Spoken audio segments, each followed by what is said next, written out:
San Paolo, Brasile, è il 1976. Se cammini per strada e dici la parola sbagliata, puoi sparire nel nulla nel giro di un'ora. C'è una dittatura militare feroce. La censura stringe la gola a tutti gli artisti. Ma in uno studio di registrazione una donna minuta, con gli occhi grandi e una forza spaventosa nei polmoni, decide di sfidare il terrore. Si chiama Elis Regina.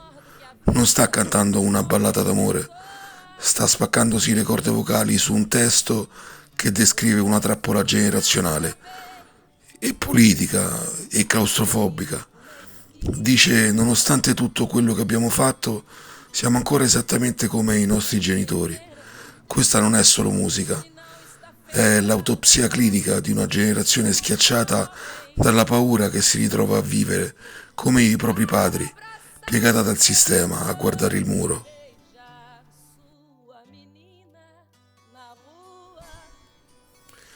C'è una disillusione totale che striscia tra le parole di Como Nossos Pais.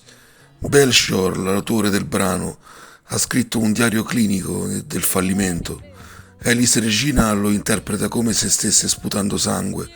Canta di giovani che avevano sognato di fare la rivoluzione, di cambiare il mondo, di abbattere i muri della dittatura e che invece si ritrovano invecchiati precocemente, rassegnati, seduti in salotto a ripetere gli stessi identici tic, le stesse paure e le stesse ipocrisie dei loro padri.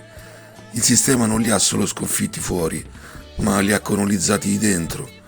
Quando Elis urla che il nuovo avanza sempre, non lo dice con speranza, lo dice con la rabbia disperata di chi sa che ogni nuova generazione è destinata a farsi stritolare dallo stesso identico ingranaggio. Ma la trappola più feroce non è quella fuori, tra le strade pattugliate dai militari, è quella che Elis si porta dentro.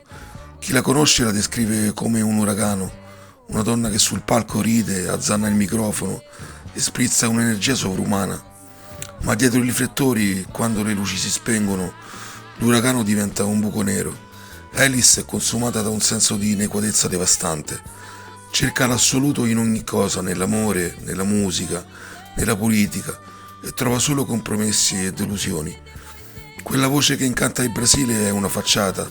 Dietro c'è una donna fragile, fragile da morire, che non riesce a trovare pace in un mondo troppo violento per la sua sensibilità. La crepa si allarga ogni giorno di più, invisibile agli occhi del pubblico, finché il sottosuolo che ha dentro non decide per conto suo. È il 19 gennaio del 1982. Elis Regina viene trovata esanime nella sua camera da letto a Sao Paulo.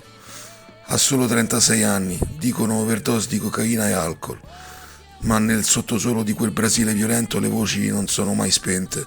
Elis dava fastidio enorme al potere e i medici legali che firmarono l'autopsia erano tutti uomini legati a doppio filo al legame al regime militare.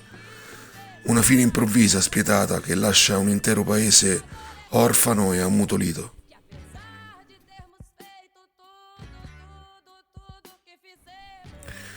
Quando ascoltiamo Como Nossos Pais oggi, a distanza di 50 anni, sentiamo ancora quel brivido freddo lungo la schiena, perché la profezia disperata di Elis Regina si è avverata. Quella trappola generazionale non è svanita con la fine della dittatura brasiliana, è ancora qui, identica, mutata solo nelle forme. Siamo noi ogni volta che ci arrendiamo al cinismo, ogni volta che rinunciamo a combattere per paura del futuro, che ci rifugiamo nelle stesse abitudini, negli stessi errori e nelle stesse gabbie mentali di chi è venuto prima di noi.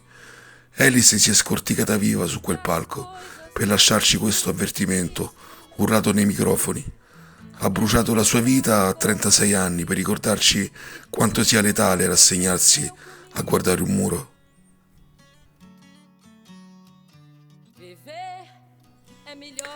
Se anche tu hai sentito la crepa di cui parlava Alice, se anche tu ti senti una persona solitaria che usa queste storie come una bussola nella notte, sappi che non sei solo. La cabina di regia è sempre aperta per te. Lascia un commento qui sotto, dimmi cosa ti ha lasciato dentro questa autopsia e sintonizzati stabilmente iscrivendoti al canale. Trovi tutte le canzoni originali di cui parliamo dentro il nostro diario sonoro ufficiale su YouTube. Io sono Stefano e queste sono le frequenze per persone solitarie. Ci risentiamo al prossimo diario di bordo, dal sottosuolo. Buonanotte.